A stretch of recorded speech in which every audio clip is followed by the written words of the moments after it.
محترم ناظرین و سامعین، السلام علیکم ورحمۃ اللہ وبرکاتہ۔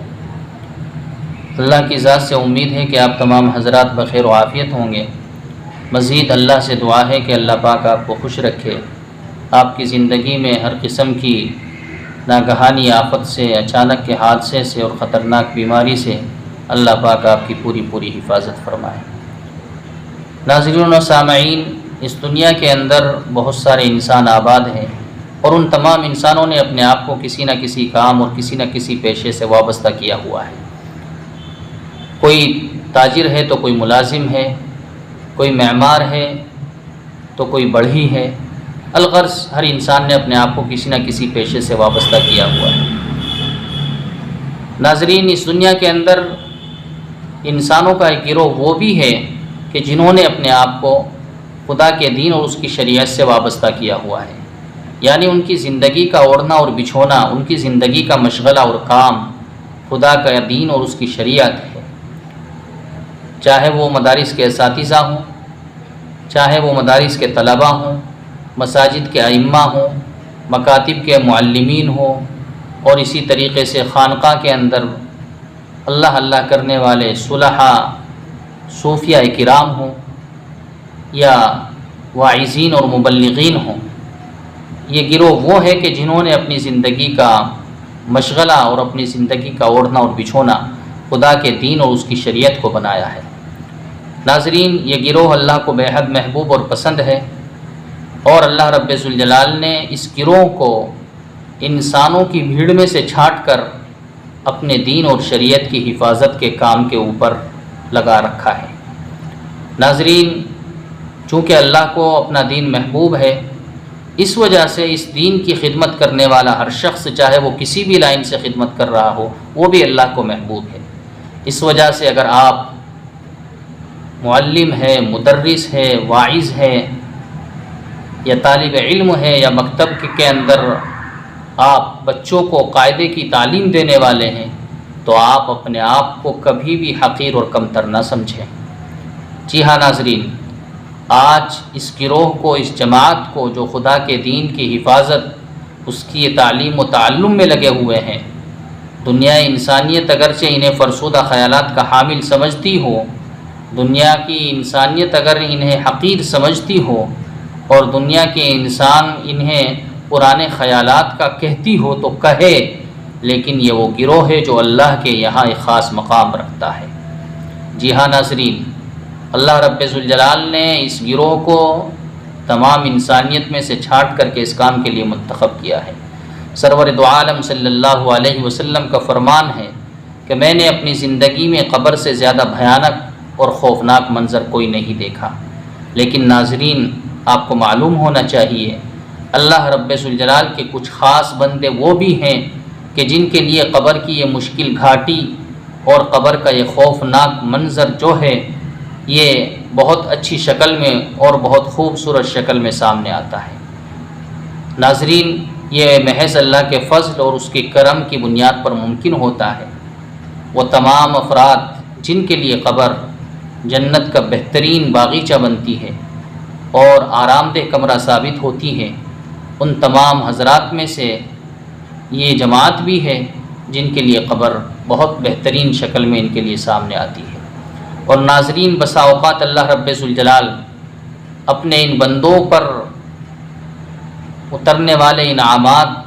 اور اپنے قبر کا حسن سلوک جو ان کے ساتھ قبر کے اندر برتاؤ ہوتا ہے، اللہ پاک اس کا مشاہدہ کسی نہ کسی بہانے سے انسانیت کو کرا دیا کرتے ہیں۔ چنانچہ اسی قسم کا ایک واقعہ دارالعلوم دیوبند کے اندر پیش آیا۔ حکیم الاسلام حضرت مولانا قاری طیب صاحب رحمۃ اللہ علیہ اس وقت دارالعلوم دیوبند کے محتمم تھے۔ ایک طالب علم جو حدیث کا طالب علم تھا، افغانستان کا رہنے والا تھا، دارالعلوم کے اندر تعلیم حاصل کر رہا تھا کہ دوران تعلیم ہی اس کا انتقال ہو گیا۔ اس وقت ایک اطلاعی خط ان کے گھر والوں کو لکھ دیا گیا، اور تجہیز و تکفین کا نظم کر کے نماز جنازہ پڑھ کر دیوبند کے اندر ہی اس طالب علم کو دفن کر دیا گیا۔ ناظرین، آج کی طرح وہ دور اتنی آسانی اور سہولت کا دور نہیں تھا، چنانچہ خط کو پہنچنے میں وقت لگ گیا اور عرصہ 6 ماہ گزر گئے۔ 6 ماہ گزرنے کے بعد ان کے گھر سے ایک وفد دارالعلوم دیوبند پہنچا، حضرت محتمم صاحب سے ملاقات کی اور ملاقات کے بعد اپنے ارادے اور اپنی خواہش کا اظہار کیا کہ ہم اپنے اس بچے کی نعش کو جو یہاں پر دفن ہے یہاں سے لے جا کر اس کے گاؤں میں دفن کرنا چاہتے ہیں۔ حضرت محتمم صاحب نے انہیں سمجھایا لیکن وہ اس بات پر بضد تھے، تو حضرت محتمم صاحب نے حضرت مولانا شمس الحق افغانی رحمۃ اللہ علیہ کو اس کام کے لیے تیار کیا کہ آپ ہی نہیں سمجھائے، ہو سکتا ہے آپ کے سمجھانے سے ان کی سمجھ میں آ جائے، لیکن وہ اپنی بات پر جمے رہے اور بضد رہے۔ مولانا شمس الحق افغانی رحمۃ اللہ علیہ نے ان سے فرمایا کہ تم اللہ کے راز کو ظاہر کرنا چاہتے ہو، تم کیوں اس طالب علم کی نعش کو یہاں سے لے جانا چاہتے ہو؟ الغرض وہ بضد تھے، مصر تھے۔ ناظرین، جس وقت اس طالب علم کی قبر کو کھولا گیا اور اس کی نعش کو لے جانے کی تیاری کی گئی، تو جس وقت اس کی قبر کو کھولا گیا، اس قبر کو کھولنے کے بعد کا جو منظر تھا ناظرین، وہ بڑا حیرت زدہ کرنے والا منظر تھا۔ تمام افراد جو اس وقت قبر پر موجود تھے اور جس وقت اس قبر کو کھولا گیا، تمام کے تمام افراد عش عش کرنے لگے، اور ایک عجیب منظر تھا جسے دیکھ کر کے لوگ حیرت زدہ ہو رہے تھے۔ جس وقت اس قبر کو کھولا گیا تو ایک دم ایک عجیب اور روح پرور خوشبو پوری فضا کے اندر پھیل گئی، اور ایسا محسوس ہوا کہ جیسے کسی نے فضا کے اندر عطر کی بارش کر دی ہو، اور نعش جو تھی وہ بالکل تر و تازہ، کفن انتہائی سفید جیسے بالکل ابھی دفن کیا ہو۔ ناظرین، اس طالب علم کو قبر سے نکال کر کے ایک تابوت اور صندوق کے اندر اس کو رکھا گیا، اور یہ وقت یہاں سے لے کر کے جس وقت روانہ ہونے لگا تو دارالعلوم دیوبند کے محتمم صاحب نے ایک طالب علم کو بھی ان کے ساتھ کر دیا کہ تم بھی ان کے ساتھ جاؤ، ان کے گاؤں تک اس نعش کو پہنچا کر کے آؤ۔ چنانچہ یہ وفد ہندوستان سے روانہ ہوا اور لاہور کے راستے سے پشاور اسٹیشن پر جس وقت یہ پہنچا تو یہ جو تابوت تھا، یہ جو صندوق تھا، اس میں سے مسلسل ایک خوبصورت اور ایک بہترین روح کو معطر کرنے والی خوشبو بار بار پھوٹ رہی تھی، اور جہاں سے بھی راستے سے گزرتے جاتے تو لوگ ایک عجیب خوشبو محسوس کیا کرتے۔ چنانچہ جس وقت یہ تابوت پشاور اسٹیشن کے اوپر پہنچا، پولیس کو شک ہوا کہ اس صندوق کے اندر نعش نہیں ہے، بلکہ یہ لوگ غیر قانونی طریقے سے کستوری یعنی مشک کا کاروبار کر رہے ہیں۔ چنانچہ پولیس نے آ کر کے کارروائی کی اور ان لوگوں سے کہا کہ یہ صندوق کھولو، اس میں نعش نہیں بلکہ محسوس یہ ہوتا ہے کہ اس میں کستوری ہے، اس میں کوئی خوشبو ہے، اور تم غیر قانونی طریقے سے اس کا کاروبار کر رہے ہو۔ چنانچہ جس وقت وہ صندوق کھولا گیا تو اس سے ایک عجیب خوشبو، وہی منظر جس وقت قبر کھولا گیا تھا، جو منظر سامنے آیا تھا وہی منظر پھر کہ فضا کے اندر ایک روح پرور خوشبو ایک دم پھیل گئی جیسے کسی نے عطر کی بارش کر دی ہو۔ تو ناظرین، یہ جس وقت صندوق کھولا گیا تو اس میں کستوری اور مشک نہیں بلکہ اس کے اندر حدیث کا ایک طالب علم تھا، جو حدیث کا علم حاصل کرتے کرتے قال اللہ اور قال الرسول کی صدا لگاتے لگاتے اس دنیا سے چلا گیا تھا۔ تو ناظرین، یہ ہے وہ پاکیزہ اور مقدس گروہ جو قبر میں جانے کے بعد بھی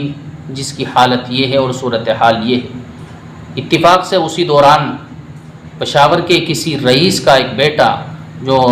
ودیش میں پڑھا کرتا تھا، اس کا بھی انتقال ہو گیا تھا، اور 3 دن اس کے انتقال کو گزر گئے تھے۔ ایئرپورٹ پر اس کی نعش آئی، تو جس وقت اس کی نعش آئی تو اس کی نعش میں ایک عجیب بدبو تھی، ایک عفونت تھی، اور ایسی بدبو تھی کہ کوئی قریب جانے کے لیے تیار نہیں تھا، حتیٰ کہ اس کے گھر والے قریب جانے سے گھبرا رہے تھے، وہ ڈر رہے تھے۔ ملازم اجرت پر افراد کو لیا گیا اور اجرت پر افراد کو لے کر کے اس رئیس زادے کی نعش کو دفن کیا گیا۔ تو ناظرین، اس وقت ان دونوں واقعوں سے اس وقت تمام لوگوں نے بڑی عبرت حاصل کی، اور اس وقت تمام لوگوں نے فرق محسوس کیا کہ خدا کے دین کی حفاظت اور اس کو حاصل کرنے پر انسان کو کیا مقام حاصل ہوتا ہے، اور دنیا کے پیچھے جانے سے انسان کو کیا ملتا ہے۔ تو ناظرین، اگر آپ معلم ہیں، مدرس ہیں، مکتب کے آپ استاذ ہیں، اور یا آپ مبلغ ہیں، داعی ہیں، کسی نہ کسی طریقے سے آپ خدا کے دین کی خدمت کر رہے ہیں، تو آپ اپنے آپ کو کبھی بھی حقیر نہ سمجھیں، آپ اپنے آپ کو کمتر نہ سمجھیں۔ آپ اپنے آپ کو اپنی نگاہ میں چھوٹا نہ سمجھیں، بلکہ آپ تو وہ ہیں کہ جن کو اللہ نے اس دنیا کے اندر انسانوں کی بھیڑ میں سے چھانٹ کر اپنے دین کی خدمت کے لیے قبول کیا ہے۔ جی ہاں میرے دوستو، آپ کو یہ معلوم ہونا چاہیے کہ آپ کی اہمیت کیا ہے، آپ کی قدر کیا ہے، اور آپ کتنا اہم کام کر رہے ہیں۔ ناظرین، آپ اگر خدا کے دین اور اس کی شریعت کے خدمت کے لیے وابستہ ہیں اور آپ اس کی خدمت میں لگے ہوئے ہیں، تو آپ اس خدمت پر سجدہ شکر بجا لائیں، اللہ کا شکر ادا کریں، اور ساتھ ساتھ اللہ سے یہ بھی دعا کریں کہ اللہ تو نے اپنے دین کی خدمت کے لیے قبول کیا ہے، تو مجھے اخلاص اور للہیت کے ساتھ تیری رضا کے لیے تیرے دین کی خدمت کرنے کی توفیق بھی عطا فرما۔ اور ناظرین، یہ اللہ رب ذوالجلال کا کرم ہے اور اس کا احسان ہے کہ اللہ پاک نے آپ کو اس کام کے لیے منتخب کیا ہے۔ اور اگر آپ دنیا کا کوئی دوسرا کاروبار کرتے ہیں تو آپ پھر یاد رکھیے، جو خدا کے دین اور اس کی شریعت سے وابستہ افراد ہیں، آپ ان کی عزت کریں، ان کا احترام کریں، ان سے محبت کریں اور ان کی خدمت کریں۔